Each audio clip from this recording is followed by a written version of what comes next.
I've got it on pause, and what you're looking at is a knitting needle. And I happen to have in my crew preference a couple of knitting needles. And not that we have a lot of time to do knitting up here, but there's some other neat things you could do with them. And so watch this. So here I have a piece of paper, and I rub the knitting needle with a piece of paper. And this knitting needle is a polyethylene knitting needle. It's 8 millimeters in diameter. And now I'm going to take a syringe with a little Teflon cannula. I'm going to squirt drops of water out, and look what happens when those drops of water get close to that charged knitting needle.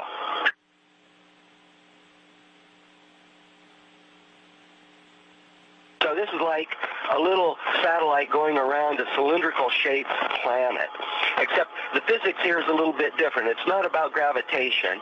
It's about charge forces, and of course, charges can exert a potential field, as we call it, so it can exert a force at a distance with no tangible connection. And so you have a charged drop that was ejected from the Teflon-tipped syringe, and then you have the charged knitting needle, and they're going to be attracted if they're opposite charges, but because the drop has some velocity to it, it's orbiting around the knitting needle.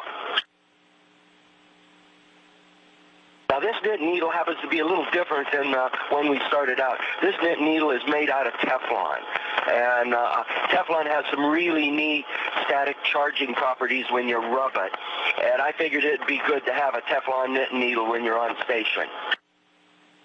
Now look at this droplet. It's orbiting around, and since we have cylindrical geometry here, it can precess down the cylinder, but then it gets to the end, and it reverses its direction and winds back along the cylinder. So it seems to be trapped. And here we have some little tiny droplets. They kind of remind me of flies on a picnic out in Houston.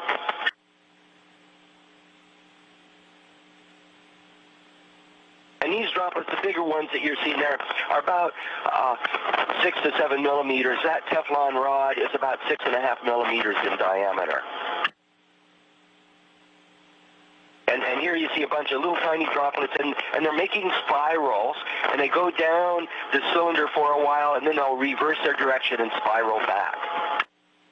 Now, if you look closely up in the upper right-hand corner, you'll see the injection nozzle from the syringe, but you also see that I have a second knitting needle, actually a third knitting needle.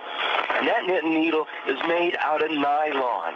And so you can rub the nylon, you can rub the Teflon, and there's some interesting charged properties that happen between Teflon and nylon, and I found that it's useful to have these when you want to put a charge on a droplet so it will orbit your knitting needle.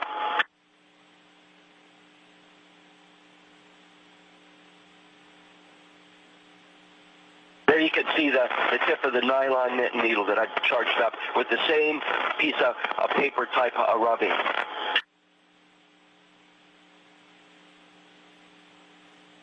Now, this might also have some physics analogies to what happens with charged particles when they come down Earth's magnetic field. Again, the physics here is a little different, but the fact that you have charged solar particles spiraling down Earth's magnetic field, sometimes hitting different layers in the atmosphere, reflecting off and going back, spiraling back along the magnetic field line. And again, this is charge, but the behavior has analogous implications to what might be happening in our Earth's magnetic field with charged particles. And this, of course, is one of the key players to giving us our aurora.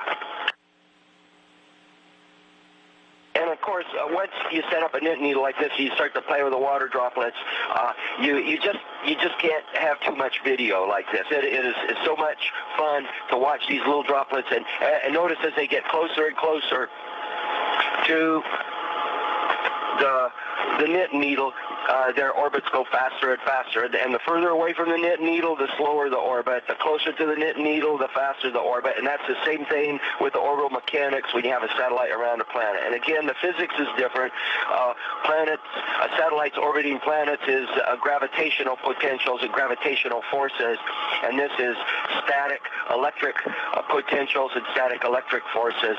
But the analogous behavior makes a great engineering or educational demonstration for students.